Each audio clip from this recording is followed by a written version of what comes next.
Hi friends, welcome to our channel. எல்லோரும் எப்படி இருக்கீங்க? கண்டிப்பாக நல்லா இருப்பீங்கன்னு நினைக்கிறேன். ஸோ இன்றைக்கி வந்துட்டு விளாக்கோட ஒரு சின்ன டிப்ஸ் வந்து உங்கள் கூட ஷேர் பண்ணிக்கிறேன். நான் முடிஞ்ச அளவுக்கு டிப்ஸ் எனக்கு தெரிகிற விஷயத்தையெல்லாம் நான் உங்களுக்கு வந்து சொல்லிக்கிட்டே இருக்கேன். எனக்கு எப்பப்பெல்லாம் தோணுதோ அப்பப்பெல்லாம் வந்துட்டு நான் சொல்லிகிட்டே இருக்கேன். ஸோ கண்டிப்பாக அது நிறைய பேருக்கு யூஸ் ஆகும். ஸோ சிலருக்கு வந்துட்டு அது யூஸ் ஆகாமல் போகலாம், அது நமக்கு தெரியாது இல்லையா? பட் யூஸ் ஆகிறவங்களுக்கு அது எடுத்துக்கிட்டோம், வேணாங்கிறவங்க விட்டுட்டோம். அப்படிங்கிறதுனால எனக்கு தெரிஞ்ச விஷயத்தையெல்லாம் நான் சொல்லிட்டு இருக்கேன். ஸோ கண்டிப்பாக இந்த வீடியோ பார்க்கணும்னு தோணுச்சு அப்படின்னா கண்டிப்பாக வந்து பாருங்க. மேபி அந்த விஷயம் வந்துட்டு உங்களுக்கு தேவைப்படலாம், சரிங்களா? அப்படி இல்லைன்னா நீங்க வந்து இதை வந்து ஸ்கிப் பண்ணிட்டு போயிருங்க. ஸோ அதனாலே நான் முடிஞ்ச அளவுக்கு வந்துட்டு vlog நிறைய எடுக்கிறேன், வீடியோ வந்து எடுக்கிறேன். அது என்னன்னா, இப்போ இதுலயே பாருங்க, லைட் வந்துட்டு கொஞ்சம் கேவலமான ஒரு லைட் வெளிச்சத்துல தான் இருக்கும். ஏன்னா நம்ம கடையில வந்துட்டு 2 டியூப் லைட் தான் இருக்கா. அது இந்த ஈவினிங் ஆயிடுச்சுன்னு வச்சுக்கோங்களேன், அந்த வெளிச்சம் சுத்தமா நல்லாவே இல்லை. என்னதான் இந்த நானும் அண்ணங்கிட்ட ஒரு 50 தடவைக்கு மேல சொல்லியிருப்பேன், எனக்கு இன்னும் 2 லைட் போட்டு கொடுங்க, வெளிச்சம் பத்த மாட்டேங்குது வீடியோக்கு. நார்மலா போகுது வெளிச்சம், நான் என்ன பண்றேன் அந்த வெளிச்சத்தை தவிர, பட் வீடியோ எடுக்கிறப்ப வெளிச்சம் பத்த மாட்டேங்குதுங்கன்னு ஒரு 50 தடவைக்கு மேல சொல்லியிருப்பேன். அண்ணனுதா சரிப்பா பண்ணிக்கலாம், சரி போட்டு தரங்கிறாரு. பட் ஆனா அவர் கண்டுக்கவே மாட்டேங்கிறாரு. நானும் எப்பெல்லாம் இந்த மாதிரி வீடியோ எடுத்து அது இப்படி மொக்கையா இருக்குதோ அப்பதான் மறுபடியும் ஃபோர்ஸ் பண்ணுவேன். ஏன்னா நான் முடிஞ்ச அளவுக்கு ஈவினிங் டைம்ல வீடியோ எடுக்கிறதே இல்லை. காலையில இருந்து எடுப்பேன், மத்தியானம் எடுப்பேன், அவ்வளவுதான். ஸோ ஈவினிங் டைம்ல நான் எடுக்கிறது இல்லை. ஏன் அப்படின்னா மோஸ்ட்லி ஈவினிங் தான் கஸ்டமர்ஸ் வருவாங்க. அப்புறம் பிள்ளைங்க பள்ளிக்கூடத்துல இருந்து வரும், அப்புறம் எனக்கு டெலிவரி கொடுக்கறது இருக்கும். ஸோ அந்த மாதிரி எல்லாமே அந்த ஈவினிங் டைம்ல தான் இருக்குமா. அப்புறம் பத்தாதுக்கு தெரியும் நமக்கு வெளிச்சம் பத்தாது அப்படின்னு சொல்லிட்டு, அதனால நான் மோஸ்ட்லி வந்துட்டு ஒரு 3 மணிக்கு மேலே ஆயிட்டாவே வீடியோ அவ்வளோ சீக்கிரம் எடுக்க மாட்டேன். சப்போஸ் காலையில இருந்து நான் கடைக்கு போகல, இல்லை எடுக்க முடியல அப்படின்னா மட்டும்தான் சரி பரவாயில்ல அப்படின்னு எடுப்பேன். அந்த மாதிரி எடுத்தது இது வந்து நைட்டு தான். எத்தனை மணின்னு எனக்கு ஞாபகம் இல்லை, பட் வந்து நைட்டு தான் எடுத்திருக்கேன். அதனால தான் லைட் அப்படி இருக்கு. ஸோ கொஞ்சம் அட்ஜஸ்ட் பண்ணிக்கோங்க. ஏன்னா எப்படி சொல்றது, வேற வழி இல்லை.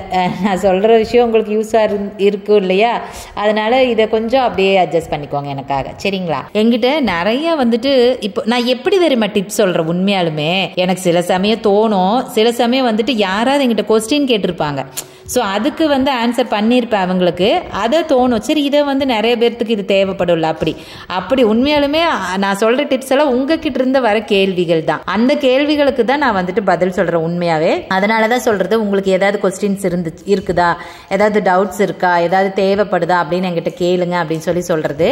நிறைய பேர் இப்போல்லாம் வந்து கமெண்ட்லேயே பண்ணுறதில்ல. ஏன்னா கமெண்ட்டில் நம்ம ரொம்ப தெளிவாக சொல்ல முடியாது இல்லைங்க, எவ்வளோ டைப் பண்ண முடியும். அப்புறம் நாம் எப்படி சொல்கிறது, தங்கிலீஷில் தானே டைப் பண்ணுறோம், அது சிலருக்கு புரியாது.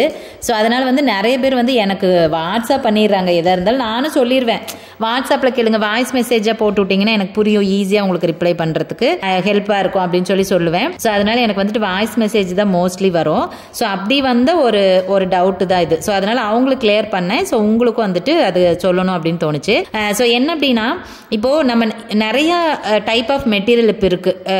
நிறைய டைப்னா காட்டன், சிந்தட்டிக், அந்த மாதிரி நிறைய டைப் ஆஃப் மெட்டீரியல் இருக்குது இல்லைங்களா? ஸோ எந்த மெட்டீரியலுக்கு என்ன மாதிரி லைனிங் போடணும் அப்படின்னு சொல்லிட்டு ஒருத்தங்க கேட்டிருந்தாங்க. லைனிங் வந்து நான் இந்த மாதிரி இது இப்படி வேற எடுத்துட்டேங்க்கா, இது செட் ஆகலை, இல்லை ரொம்ப சுருங்கிருச்சு, ஸோ இந்த மாதிரி வந்து எனக்கு இந்த மாதிரி மிஸ்டேக்ஸ் எல்லாம் ஆச்சுங்க்கா, ஸோ அதனால் எனக்கு கன்ஃபியூஸாக இருக்குது, என்ன மாதிரி வந்துட்டு லைனிங் போடணும் அப்படின்னு சொல்லிட்டு கொஞ்சம் எக்ஸ்பிளைன் பண்ணுங்கக்கா அப்படின்னு இருந்தாங்க. அப்புறம் அவங்களுக்கு வந்து நான் சொல்லியிருந்தேன், எனக்கு தெரிஞ்சு அவங்களுக்கு நான் டீட்டெயிலாக தான் சொல்லியிருந்தேன்னு நினைக்கிறேன், ஞாபகம் இல்லை. ஸோ அதனால் நான் இப்போ வீடியோவில் சொல்கிறேன், உங்களுக்கும் இந்த டவுட் இருந்துச்சு அப்படின்னா தெரிஞ்சுக்கோங்க. ஸோ லைனிங் பொறுத்த வரைக்கும் நம்மளுக்கு வந்து லிமிட்டடாக தான் இருக்குது. அதாவது காட்டன் லைனிங்கு, காட்டன்லேயே பியூர் காட்டனும் இருக்குது, மிக்சடு காட்டனும் இருக்குது. பியூர் அப்படின்னா பியூராக இருக்கும், நல்லா சிங்க் ஆகும். மிக்சடு அப்படின்னா பாலிஸ்டரும் காட்டனும் மிக்ஸ் ஆகியிருக்கும், அது வந்து அவ்வளோக்கா சுருங்காது தண்ணியில் போட்டால். ஸோ அந்த 2 டைப் இருக்குது. அப்புறம் சிந்தட்டிக் லைனிங் இருக்குது. சிந்தட்டிக் லைனிங்னா நல்லா வலுவலுன்னு இருக்கும். அப்புறம் சாட்டின் இருக்குது. எனக்கு தெரிஞ்சு வேற என்ன இருக்குது, அவ்வளோதான். நாம் மோஸ்ட்லி யூஸ் பண்ணுறது அவ்வளோதான். அப்போ நம்ம என்ன யூஸ் பண்ணுறோமோ அதுதானே சொல்ல முடியும். ஸோ இதுதான் வந்துட்டு நாம் எப்போவுமே யூஸ் பண்ணுறது. அது போக சிலர் பார்த்தீங்க அப்படின்னா ரொம்ப இந்த ஹெவியான சில்க் சாரீ இருக்கும் இல்லைங்களா, ரொம்ப அதிகமாக பியூர் பட்டுன்னு வச்சுக்கோங்களேன், அந்த மாதிரி சாரீஸ்க்கெல்லாம் சிலர் என்ன பண்ணுவாங்கன்னா, ஃபுல் வாயில் ப்ளவுஸ் இருக்குது பார்த்தீங்களா, மெட்டீரியல் ப்ளவுஸ்னா பிட்டு கிடையாதுங்க, பீஸ் மெட்டீரியலில் கட் பண்ணி லைனிங்க்கு கொடுத்துருக்காங்க. ஸோ அந்த மாதிரி மோஸ்ட்லி அது 100ல் ஒருத்தர் தான் அந்த மாதிரி கொடுப்பாங்க, எல்லாரெல்லாம் அப்படி கொடுக்கறதில்ல. ஸோ இந்த மாதிரி டைப்பு தாங்க இருக்குது. ஸோ இதில் பார்த்தீங்க அப்படின்னா நான் வந்துட்டு என்ன மாதிரி லைனிங் வந்து பெஸ்ட் அப்படின்னு சொல்லுவேன் அப்படின்னா, நீங்கள் இப்போது சில்க் காட்டன் சாரீ, காட்டன் இது சில்க் ப்ளவுஸு இந்த மாதிரி மெட்டீரியல்ஸ் எல்லாத்துக்குமே வந்துட்டு நீங்கள் காட்டன் லைனிங் தான் போடணும். அதை தவிர வேறு எதுவும் போடாதீங்க. காட்டன்லேயும் பார்த்தீங்க அப்படின்னா 2 டைப் சொன்னேன் இல்லையா, அந்த பியூர் காட்டன் இருக்குது, மிக்ஸ்டு காட்டன் இருக்குன்னு சொன்னேன் இல்லைங்களா. ஸோ இதில் 2ல் எது பெஸ்ட் அப்படின்னு கேட்டால் நான் வந்து 100% பெஸ்ட்டுன்னு சொல்கிறது மிக்ஸ்டு காட்டன் தான். ஏன் அப்படின்னா பியூர் காட்டன் பொறுத்த வரைக்கும் நல்ல கஞ்சி இருக்கும். அது நீங்கள் பார்த்தாவே தெரியும், எடுக்கிறப்பவே ஒரு மாதிரி நரன்னு அந்த கஞ்சி வந்து இப்படி துணி ஒட்டாமல் ஒரு மாதிரி வலுவலுன்னு ஒரு மாதிரி இருக்கும். ஸோ அதை நீங்கள் தண்ணியில் போட்டிங்க அப்படின்னா ரொம்ப சுருங்கிடும். இப்போது 1 மீட்டர் எடுத்துகிட்டு வரீங்க அப்படின்னா கண்டிப்பாக வந்துட்டு 90 பாயிண்ட்டுக்கு பக்கம் சுருங்கிடும். அது மட்டும் இல்லாமல் கிராஸ் இருக்கும். தண்ணியில் போட்டு காய வச்சு எடுத்திங்கனாவே நல்லா கிராஸ் அடிக்கும். அதை கிராஸை சரி பண்ணாமல் நம்ம கட் பண்ணவே முடியாது, அயனே பண்ண முடியாது. ஸோ அப்படி அயன் பண்ண துணி அங்கி இழுத்துட்டு அந்த எப்படி சொல்கிறது கிராஸ் அடித்து அதை கட் பண்ணுற மாதிரி இருக்கும். ஸோ அப்படி கட் பண்ணுறப்ப உங்களுக்கு 90 சென்டிமீட்டர் தான் இருக்கும். கண்டிப்பாக நீங்கள் வேணாலும் செக் பண்ணி பாருங்கள். ஸோ அது அந்த ஒரு ரீசன். அப்புறம் இன்னொன்று என்னென்னா அந்த லைனிங் பொறுத்த வரைக்கும் திரும்ப உங்களுக்கு தண்ணியில் போட போட ஒரு 4-5 தடவைக்கு திரும்ப சுருங்கிக்கிட்டே இருக்கும். கொஞ்சம் கொஞ்சமாக சுருங்கிக்கிட்டே இருக்கும். ஸோ அப்போ என்னாங்க அப்படின்னா உங்களுக்கு ப்ளவுஸ் ஃபிட்டிங்கில் கம்பல்சரி சின்ன மிஸ்டேக்ஸ் வரும். டைட்டாக இருக்கலாம், இல்லை லூஸாக இருக்கலாம், இல்லைனா உள்ள கரெக்டாக ஃபிட்டாக எல்லாமே கரெக்டாக இருக்கும். மேலே இருக்கிற நம்ம ப்ளவுஸ் பீஸ் இருக்கு இல்லைங்களா, அது மேபி காட்டனாக இருந்தால் ஒன்றும் தப்பு கிடையாது. சில்க் காட்டன், சில்க் இந்த மாதிரி மெட்டீரியல்லாம் பார்த்தீங்கன்னா அதில் அவ்வளோக்கா ஒட்டாதில்லை. அப்போ உள்ளே இழுத்து பிடிச்சிக்கும், மேலே இருக்கிற துணி வந்து சுருக்கிட்டு இருக்கும். அப்போ அங்கங்கே சுருக்க கிளாத்து தெரியும். ஸோ அது வந்து லூஸ் கிடையாது, துணிக்கு வர சுருக்கும். ஸோ அந்த மாதிரி வந்துட்டு கண்டிப்பாக இருக்கும். அதனால் நான் வந்துட்டு மிக்சடு காட்டன் தான் வந்துட்டு நான் ப்ரிஃபர் பண்ணுவேன். அது பார்த்தீங்க அப்படின்னா ரொம்ப மைல்டாக தான் சுருங்கும். ஒரு 2 to 3 சென்டிமீட்டர்ஸ் மட்டும்தாங்க சுருங்கும். இப்போ 1 மீட்டர் எடுக்கிறீங்கன்னா 97 அவ்வளோ வரைக்குமே தாராளமாக இருக்கும் தண்ணியில் போட்டால். இன்னொன்று என்னென்னா அது தண்ணியில் போட்டு தான் தைக்கணும் அப்படின்னு எந்த கட்டாயம் கிடையாது. நம்ம தாராளமாக அப்படியே கூட தைச்சிக்கலாம். ஆனால் பியூர் காட்டன் பொறுத்த வரைக்கும் கண்டிப்பாக தண்ணியில் போட்டு அதுக்கப்புறம் தான் நீங்கள் வந்துட்டு கட் பண்ணி தைக்கணும். அப்படியே தைக்கிறீங்க அப்படின்னா கண்டிப்பாக எப்படி சொல்கிறது திரும்ப வந்து தண்ணியில் போடுறப்ப சம்மந்தமே இல்லாத சுருங்கி போயிடும். சரிங்களா. ஸோ அதனால நான் வந்துட்டு மிக்சடு காட்டன் தான் வந்து ப்ரிஃபர் பண்ணுவேன். அதுக்காக என்னங்க பாலிஸ்டர் மிக்ஸாக இருக்கே ரொம்ப ஒரு மாதிரி இருக்குமா, போட்டுக்கிறதுக்கு கன்வீனியன்ட்டாக இருக்காதா அப்படின்னு கேட்டால் அப்படியெல்லாம் ஒன்றுமே கிடையாது, நல்லா இருக்கும். நாங்கள் அதே தான் எடுக்கிறோங்க. ஸோ அதனால சூப்பராக இருக்கும், ஒன்றும் பிரச்சனை கிடையாது. ஏன்னா பியூர் காட்டன் ரேட் ரொம்ப ஜாஸ்தி, அது பெரிய கடையில் தான் கிடைக்குது. நாங்களும் ஹோல்சேல் கடையில் ட்ரை பண்ணோம், பட் எங்களுக்கு அது கிடைக்கவே இல்லை. மிக்சடு காட்டன் மட்டும்தான் இங்கே வந்துட்டு ஹோல்சேலில் கிடைக்கும். ஸோ அதனால தான் நாங்கள் வந்து லைனிங் எங்ககிட்ட கம்மியாக இருக்கும், நீங்கள் எடுத்துகிட்டு வர்றது ஜாஸ்தியாக இருக்கும். ஸோ அதனால் அது உங்களோட விருப்பம் தான். நான் இது கம்பல்சரி இதுதான் எடுங்கன்னு நான் சொல்ல வரல, பட் இப்படி இருக்கும் அப்படிங்கிறத நான் சொல்கிறேன். அப்புறம் உங்களுக்கு எப்படி எடுக்க தோணுதோ அது எடுத்துக்கோங்க. அப்புறம் இன்னும் சிலர் நான் சொன்ன மாதிரி பியூர் சில்க்குக்கெல்லாம் வந்துட்டு ஃபுல் வாயில் ப்ளவுஸ் மெட்டீரியல் எடுத்து கட் பண்ணிட்டு வருவாங்க. தயவு செய்து அதை பண்ணவே பண்ணாதீங்க, உங்களுக்கு கெஞ்சி கேட்டுக்கிறேன். ஏன் அப்படின்னா அது பார்த்தீங்க அப்படின்னா நான் நார்மலாக சொல்லியிருக்கேன், ஃபுல் வாயில் ப்ளவுஸ் பொறுத்த வரைக்கும் போட்டோம் அப்படின்னா கொஞ்ச நேரத்தில் லூஸ் கொடுத்துரும், நல்லா ஃப்ளெக்சிபிளாக இருக்கும் அப்படின்னு சொல்லி நான் சொல்லியிருக்கேன் இல்லையா. அதெல்லாம் ஹை குவாலிட்டி மீட்டரே பார்த்தீங்க அப்படின்னா 200 ரூபாய்க்கு மேலே தான் இருக்கும் அது அந்த ப்ளவுஸ் பீஸு. ஸோ அப்படிங்கிறப்ப அது அவ்வளோ ஃப்ளெக்சிபிளாக இருக்கிறப்போ நீங்கள் ப்ளவுஸுக்கு அதை லைனிங்காக கொடுக்குறப்போ கண்டிப்பாக அதுவும் அதுக்கு உண்டான இது வந்து இருக்கும். நீங்கள் பாடியில் போட்டிங்கன்னா கொஞ்ச நேரத்தில் அது லைட்டாக லூஸ் ஆயிரும். அப்போ என்னாகும், ஹோலாகவே உங்களுக்கு வந்து ப்ளவுஸ் வந்து லூஸாக தெரியும். ஸோ அதுக்கு நாங்கள் ஒன்றுமே பண்ண முடியாது. அதனால தயவுசெய்து அந்த ஃபுல் வாயில் லைனிங்க்கு எடுத்துகிட்டு வராதிங்க. அப்படியெல்லாம் கிடையாது. இப்போ நீங்கள் தான் அப்படி 1-2 பேர் தான் அப்படி எடுக்கிறீங்க. அப்போ இத்தனை பேரும் அதே பியூர் சில்க் எடுக்கிறவங்க எவ்வளோ பேர் இருப்பாங்க, அவங்களும் சேம் இதே லைனிங் தான் வந்துட்டு போடுறாங்க. அவங்களுக்கெல்லாம் எந்த ஒரு இதுவும் ஆகிறதில்ல, மிஸ்டேக்கும் ஆகிறதில்ல. ஸோ அது இன்னொன்று என்னென்னா அந்த ப்ளவுஸ் வந்து நீங்கள் வந்து பொல்லிக்கு அதாவது அடிக்கடி போட மாட்டீங்க. ஸோ அப்படிங்கிறப்ப அது ஒன்றும் டேமேஜ் எல்லாம் ஆக போகிறதே கிடையாது. ஸோ அதனால் கண்டிப்பாக நீங்கள் வந்துட்டு ஒன்றா பியூர் காட்டன் கூட எடுங்க, தப்பு இல்லை. இல்லைன்னா மிக்ஸ்டு காட்டனே போடலாம், ஒன்றும் பிரச்சனை கிடையாது. ஸோ அந்த மாதிரி நீங்கள் வந்துட்டு தாராளமாக எடுத்துக்கலாம். ஆனால் முடிஞ்ச அளவுக்கு ஃபுல் வாயில் ப்ளவுஸை வந்துட்டு லைனிங்க்கு கொடுக்காதீங்க. அது வந்து அவ்வளோ ஃபிட்டிங்காக இருக்காது. அது என்னுடைய சஜஷன், ஓகேங்களா. ஏன்னா நாங்களும் இங்கே தைச்சிருக்கோம். இன்னொன்று நான் வந்து என்ன பண்ணிட்டேன், ஒருத்தருக்கு ப்ளவுஸாக லைனிங்க்கு கொடுத்துருக்காங்க. நான் இது வரைக்கும் யாருமே அது வரைக்கும் கொடுத்ததில்லை, அதனால எனக்கும் தெரியல. அது இருக்கு ஒரு 2 வருஷம் பக்கம் இருக்கும். ஸோ அவங்க அம்மாவுக்கு, கல்யாண பொண்ணோட அம்மாவுக்கு கொடுத்துருந்தாங்க. 2 ப்ளவுஸ் கொடுத்துட்டு 2 ப்ளவுஸ்க்கு லைனிங் வந்து அதை தான் கொடுத்துருந்தாங்க. இதுக்கு முன்னாடியெல்லாம் அவங்க எப்பவுமே லைனிங் கொடுக்க மாட்டாங்களா, நாமளே லைனிங் போட்டு பழக்கமா. இப்போ கொடுக்கவும் நான் என்ன நினச்சிட்டேன், ஓ இது ஃபுல் வாயில் ப்ளவுஸ் தனியாக தைக்கணும் போல இருக்கு, லைனிங் இந்த ப்ளவுஸ் தனியாக தைக்கணும் போல இருக்குன்னு சொல்லிட்டு நான் அதை 2ஐயும் தனியாக தைச்சிட்டேன். இதுக்கு வந்து லைனிங் நான் போட்டு தைச்சு கொடுத்துட்டேன். அப்புறமா அவங்க வாங்கிட்டு போய் அவங்க வீட்டுக்காரர் வாங்கிட்டு போய் கொடுத்துட்டாங்க. அப்புறமா அவங்க அங்கேருந்து ஃபோன் பண்ணுறாங்க, ஏங்க லைனிங்கே நான் இதுதாங்க கொடுத்தேன், நீங்கள் என்னங்க அது தனியாக ப்ளவுஸாக தைச்சிட்டீங்க அப்படி. அவங்க கொடுக்குறப்பவாது சொல்லி கொடுத்துருக்கணும், ஏங்க இது லைனிங் நான் எடுத்துகிட்டு வந்திருக்கேன்னு சொல்லி கொடுத்துருக்கணும். அவங்களும் சொல்லலையா, அவங்க ஆல்ரெடி இப்போ தைக்கிறவங்க அப்படிங்கிறதுனால எனக்கு தெரியும் ஃபுல் வாயில் அவங்க வந்து தைப்பாங்க. ஸோ அதனால் நான் வந்துட்டு அந்த மாதிரி நினச்சிக்கிட்டேன்னா அப்புறம் அப்படி தைச்சி அதிலிருந்து கொஞ்சம் உஷாராயிக்கிறது. அப்புறமெல்லாம் நிறைய மறுக்க ஒரே ஒரு கதை கொடுத்தாங்க. அப்புறம் அவியெல்லாம் சொல்லிட்டாங்க, இந்த மாதிரி இது வந்து லைனிங்காக தாங்க எடுத்துகிட்டு வந்திருக்கேன் அப்படின்னு சொல்லிட்டாங்க. அதனால ஒன்றும் பிரச்சனை இல்லை.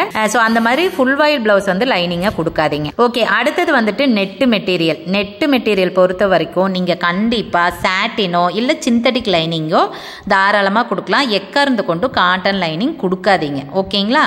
ஸோ எப்படி சொல்கிறது, நெட்டு பொறுத்த வரைக்கும் இது 2 தான். ஏன்னா ஒன்று உள்ளே இருக்கிறது டிரான்ஸ்பரண்ட்டாக தெரியும். அது மட்டும் இல்லாத அதுக்கு உள்ளே இருக்கிற மெட்டீரியல் வந்து கொஞ்சம் எப்படி சொல்கிறது, கொஞ்சம் ஷைனிங்காக இருந்தால் தான் அழகாகவும் இருக்கும். அது ஒரு ரீசன். அப்புறம் காட்டனை பொறுத்த வரைக்கும் நீங்கள் என்ன தான் எப்படி சொல்கிறது மிக்சர் காட்டனே போட்டால் கூட மைல்டாக அது சுருங்க தான் செய்யும். ஓகேங்களா?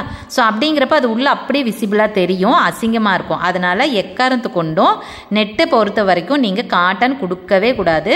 சிந்தட்டிக் இல்லாட்டினா சாட்டின், 2ல் நீங்கள் எது வேணாலும் தாராளமாக கொடுக்கலாம். சிந்தட்டிக் கொஞ்சம் ரேட்டு ஜாஸ்தியாக இருக்கும்னு நினைக்கிறேன். இல்லை சாட்டின் தான் ஜாஸ்தியாக இருக்கும், சிந்தட்டிக் கொஞ்சம் கம்மியாக இருக்கும்னு நினைக்கிறேன். ஸோ அது வந்து நீங்கள் தாராளமாக வந்துட்டு கொடுத்துக்கலாம். அதுக்கப்புறமா ஆர்கான்ஸால இருக்கும் இல்லைங்களா? ஸோ ஆர்கான்ஸா மெட்டீரியலுக்கெல்லாம் வந்துட்டு நீங்கள் தாராளமாக சிந்தட்டிக்கும் கொடுக்கலாம். அதுக்கு வந்துட்டு நீங்கள் மிக்சடு காட்டன் இருக்குது பாருங்கள், அது கூட தாராளமாக கொடுக்கலாம். ஏன்னா ஆர்கான்ஸால மோஸ்ட்லி நம்ம வந்து டாப்பு தான் வந்து ஸ்டிச் பண்ணுறோம். ஸோ அப்படிங்கிறப்ப இன்னொன்னா அது ரொம்ப டிரான்ஸ்பரண்ட்டாக தெரியாது. நீங்கள் ஃப்ராகே தாராளமாக பண்ணால் கூட ரொம்ப டிரான்ஸ்பரண்ட்டாக தெரியாது. ஸோ அதனால் நீங்கள் தாராளமாக மிக்சடு காட்டன், ஆனால் கண்டிப்பாக பியூர் காட்டன் கொடுக்கக்கூடாது.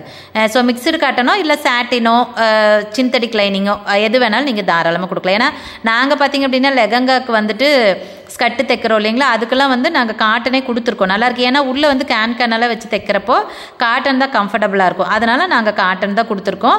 அதை நான் வந்து மிக்சடு காட்டன் கொடுக்கறதுனால எனக்கு ஒன்றும் பிரச்சனை கிடையாது. ஸோ அந்த மாதிரி நீங்கள் ஆர்கான்ஸ் ஆக்கெல்லாம் வந்துட்டு இந்த மாதிரி காட்டன் வந்துட்டு யூஸ் பண்ணிக்கலாம். அதை தவிர நம்ம வேறு என்ன யூஸ் பண்ணுறோம், ஃப்ராக் பொறுத்த வரைக்கும் இதுதான். அப்புறம் சில்க் சேரீயில் நீங்கள் ஸ்கட்டு தைக்கிறீங்க அப்படின்னாலுமே காட்டன் லைனிங் தாராளமாக யூஸ் பண்ணிக்கலாம்.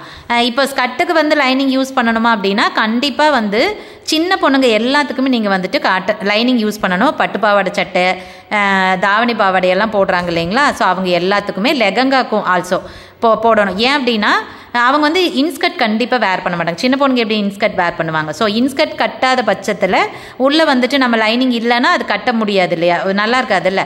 ஸோ அதனால் கண்டிப்பாக நீங்கள் வந்துட்டு லைனிங் கொடுத்துக்கோங்க. அதுக்கு லைனிங் பொறுத்த வரைக்கும் ஸ்கட்டோட லென்த்துக்கே நீங்கள் கொடுக்கணும், நான் கட்டாயம் கிடையாது. இப்போது நீங்கள் ஃபுல் சாரீ வந்து கன்வெர்ட் பண்ணுறீங்க அப்படின்னா எப்படியும் ஒரு 4 மீட்டர்ஸ் இருக்கும். ஏன்னா முந்தி பக்கம் போயிடும். அந்த உள்கொத்து பார்த்தீங்க அப்படின்னா கொஞ்சம் பிளைனாக தான் கொடுப்பாங்க எந்த சாரியாக இருந்தாலும். ஸோ அது கட் பண்ணிடுவோம். அதெல்லாம் போகிறப்ப எப்படியும் வந்துட்டு ஒரு 4 மீட்டர் தான் சாரீ இருக்குது, 4 to 4.5 மீட்டர். அது இதை பொறுத்து தான் இருக்கும். அப்போ 4 மீட்டர் சாரீ இருக்குது அப்படின்னா நீங்கள் 4 மீட்டரும் லைனிங் எடுக்கணும்னு கம்பல்சரி கட்டாயம் கிடையாது. ஒரு 3 மீட்டர் எடுத்தால் போதும். 3 ரொம்ப ஒல்லியாக இருக்காங்கன்னா நீங்கள் 2.5 மீட்டர் எடுத்தால் கூட போதும். ஏன்னா ஸ்கட்டை பொறுத்த வரைக்கும் நீங்கள் லைனிங்கையும் ஸ்கட்டையும் தனித்தனியாக தான் மூட்டுவீங்க, சைடில் ஒட்டுக்காக மூட்ட மாட்டீங்க. அப்படிங்கிறப்ப அவ்வளோ லைனிங் நமக்கு தேவைப்படாது, நீங்கள் கம்மியாகவே தாராளமாக எடுத்துக்கலாம். சரி, ஓகே, அவ்வளோதான். எனக்கு தெரிஞ்சு நாங்கள் என்னெல்லாம் ஸ்டிச் பண்ணியிருக்கோமோ அதுக்கு எப்படியெல்லாம் லைனிங் போட்டிருக்கோமோ அதை நான் உங்களுக்கு சொல்லியிருக்கேன். உங்களுக்கு இன்னும் ஏதாவது ஒரு மெட்டீரியலுக்கு இப்படி தேவைப்படுது அப்படின்னா எனக்கு வந்து கமெண்ட்டில் பண்ணுங்கள், நான் சொல்கிறேன். எனக்கு தெரியல அதுக்கு மேலே என்ன இருக்குன்னு சொல்ல ஞாபகம் இல்லை. ஸோ அதனால் நான் வந்து சொல்கிறது உங்களுக்கு யூஸ்ஃபுல்லாக இருக்கா அப்படின்னு சொல்லி பார்த்துக்கோங்க. ஸோ கண்டிப்பாக இந்த விஷயம் நிறைய பேருக்கு யூஸ்ஃபுல்லாக இருக்கும். இது வந்து கஸ்டமருக்கு மட்டும் இல்லை, டெய்லருக்கு மட்டும் இல்லை, கஸ்டமருக்கு ரொம்ப ஹெல்ப்பாக இருக்கும். ஏன்னா லைனிங் எடுக்க போகிறப்ப என்ன லைனிங் எடுக்கிறதுன்னு தெரியாது. கடைக்காரங்க என்ன கொடுக்குறாங்களோ அது நிறைய பேர் வாங்கிட்டு வந்துடுவாங்க. அப்புறம் கடையில் கொண்டு வந்து கொடுக்குறப்ப நான் சொல்லுவேன், ஐயோ இந்த லைனிங் ஏங்க எடுத்துகிட்டு வந்தீங்க, இது வேஸ்ட்டு அப்படின்னு சொல்லுவேன். அப்புறமா ஐயோ நான் என்ன பண்ணுறது எடுத்துகிட்டு வந்துட்டேன்னா அப்போ நான் சொல்லுவேன், அட்ஜஸ்ட் பண்ணிக்கலாம், ஒன்றும் தப்பு இல்லை, போட்டுக்கலான்னா போட்டுக்குவேன். அதெல்லாம் ரொம்ப கம்பல் பண்ணி இல்லைன்னு இதே தான் வேணும் அப்படியெல்லாம் சொல்ல மாட்டேன். ஏன்னா அவங்கள சங்கடப்படுத்தக்கூடாது, அவங்க அந்த லைனிங் வேஸ்ட் ஆகிடக்கூடாதுங்கிறதுனால. ஆனால் சில மெட்டீரியலுக்கு இது போடவே கூடாதுன்னு இருக்கும். ஸோ அந்த மாதிரி இருக்கிற பட்சத்தில் நான் சொல்லிடுவேன், இல்லைங்க தயவு செய்து இந்த லைனிங் வேண்டாம், இதை நீங்கள் வச்சுருங்க, வேறு எதுக்காவது யூஸ் பண்ணிக்கலாம், இதுவே எடுத்துக்கிறேன்னு சொல்லிட்டு நான் எடுத்து ஸ்டிச் பண்ணி கொடுத்துருவேன். ஸோ அதனால் நீங்கள் கண்டிப்பாக கஸ்டமராக இருக்கிறவங்களும் இதை தெரிஞ்சுக்கோங்க. டெய்லர்ஸ்க்கும் மேபி உங்களுக்கு புதுசாக இருக்குது, உங்களுக்கு இதெல்லாம் புதுசாக தைக்கிறேன் எனக்கு தெரியல அப்படின்னா இது வந்துட்டு நீங்கள் தெரிஞ்சுக்கோங்க. சரி, ஓகேங்க. கண்டிப்பாக இந்த விஷயம் ரொம்ப ஹெல்ப்ஃபுல்லாக இருக்கும்னு நினைக்கிறேன். ஸோ இந்த விஷயம் பிடிச்சிருந்தது அப்படின்னா கண்டிப்பாக வீடியோ லைக் பண்ணிக்கோங்க. இதே மாதிரி நிறைய tips and cutting videos, stitching videos எல்லாம் வேணும் அப்படின்னா நம்மளை வந்து சப்ஸ்கிரைப் பண்ணிவிட்டு பக்கத்தில் பாருங்கள் ஒரு பெல் ஐக்கன் இருக்கும், அதையும் தட்டி விட்ருங்க. ஸோ அப்போ தான் நான் எப்போ வீடியோ போட்டாலும் உடனே உங்களுக்கு நோட்டிஃபிகேஷன் வரும். ஸோ வீடியோஸை மிஸ் பண்ணாமல் பார்க்க முடியும். சரி, ஓகேங்க. இந்த வீடியோக்கு அவ்வளோதான். நம்ம இன்னொரு வீடியோவில் பார்க்கலாங்களா? பாய்.